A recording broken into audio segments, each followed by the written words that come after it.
मैं फरहान और आज बात करेंगे उन लोगों के बारे में जो नीट का एग्ज़ाम देने वाले हैं। कुछ ही दिनों के बाद नीट का एग्ज़ाम होने वाला है। एग्ज़ाम जब देने आप जाते हैं उसके लिए कुछ ज़रूरी बातें आपको बता दूं कि देखिए उस दिन काफ़ी रिलैक्स होकर जाना है। काफ़ी बच्चों के ऊपर टेंशन होता है, तो जितना टेंशन रिलीज़ करके जाएंगे आपका माइंड जितना फ्रेश होगा उतनी आसानी से आप आंसर भी दे पाएंगे। देखिए कुछ बच्चे गांव में रहते हैं, वो सेंटर पे एक दिन पहले पहुंचते हैं क्योंकि उनके यहाँ सेंटर नहीं होता है, तो ट्रैवल करते हैं तो एक चिड़चिड़ापन होता है। तो इन सारे चीज़ों से थोड़ा बच के रहना है। कुछ लोग सेंटर पे ऑटो से जाते हैं, कुछ बसों के ज़रिए जाते हैं, तो इन दौरान में कभी ना कभी देखा गया है कि आर्ग्यूमेंट एक दूसरे से हो जाता है। ऐसे सारी चीज़ों से बचें, क्योंकि जब भी आप किसी अच्छे काम को करने जाते हैं, एग्ज़ाम देने जाते हैं, एक तो खुद का अपना टेंशन होता है और दूसरी बात है कि अगर किसी से आर्ग्यूमेंट हो जाए तो एग्ज़ाम से पहले अननेसेसरी मूड ख़राब होता है जो आपके एग्ज़ाम के ऊपर असर देता है। तो इससे बचना बहुत ही ज़रूरी है। एक बात पेरेंट्स के लिए बड़ा ज़रूरी है, जिस दिन बच्चे का एग्ज़ाम होता है उस दिन पेरेंट्स भी टेंशन में रहते हैं और उसी टेंशन के दौरान में बहुत नए नई चीज़ें करना शुरू कर देते हैं जो आम तौर पर हर रोज़ आप नहीं करते। तो उसको ये बेटा खा के चले जाओ, दही खा के चले जाओ, तो एक्स्ट्रा जो आप उसको उस दिन पैम्परिंग करने की कोशिश करते हैं वो भी एक तरह से उसको इरिटेशन देता है। तो ऐसे चीज़ों से भी आप भी बचिए। या आम तौर पे हर रोज़ जैसे आप बच्चों का ख्याल रखते हैं उसी तरह रखिए, कुछ एक्स्ट्रा ऑर्डिनरी उस दिन ना करें।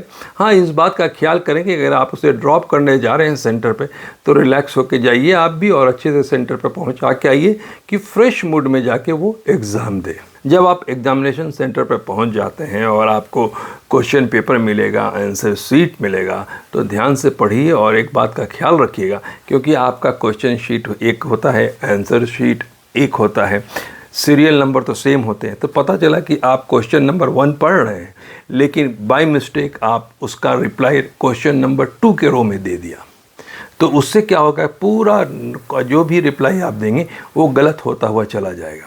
इसलिए ध्यान से पढ़िएगा। क्वेश्चन नंबर 1 का जो आंसर है क्वेश्चन नंबर 1 के आंसर शीट में ही आप लिखें। सीक्वेंस गड़बड़ ना हो इसका ज़रूर ख्याल रखें, क्योंकि इस तरह से देखा गया आमतौर पर कई बार बच्चे सीक्वेंस को गलत करते हुए।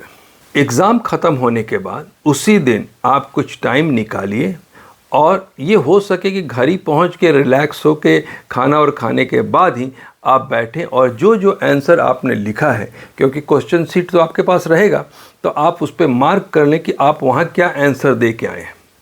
इससे ये पता चल जाएगा आपको रिज़ल्ट आने से पहले कि लगभग मुझको इतना आ रहा है। उसके हिसाब से आगे का जो डिसीजन होता है वो लेने में आसानी हो जाती है। मान लीजिए काउंसलिंग करना है, कॉलेज कौन सा सेलेक्ट करना है, ये सारी तमाम चीज़ें बहुत आसान हो जाता है।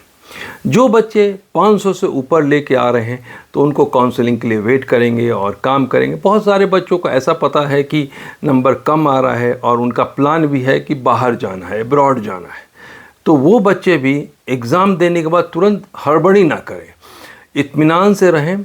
ऐसा होता है कि बहुत सारे लोग जो काउंसलिंग करते हैं या फिर जो एजेंट होते हैं वो कहते हैं कि जल्द से जल्द बाहर एडमिशन करा लीजिए, सीट बुक करा लीजिए, नहीं तो आपको नहीं मिलेगा। ऐसे चीज़ों से बचिए, थोड़ा रिलैक्स होइए, चीज़ों को ठीक से पता कीजिए और कहाँ जाना है उसके बाद डिसीजन लीजिए। हड़बड़ी में किसी को पैसा ना दें, कि नहीं तो फिर आप उसको जब पैसा दे देंगे तो मजबूरी में आपको काम उसी के थ्रू कराना पड़ेगा। तो इन सारे चीज़ों का थोड़ा ख्याल रखना ज़रूरी है।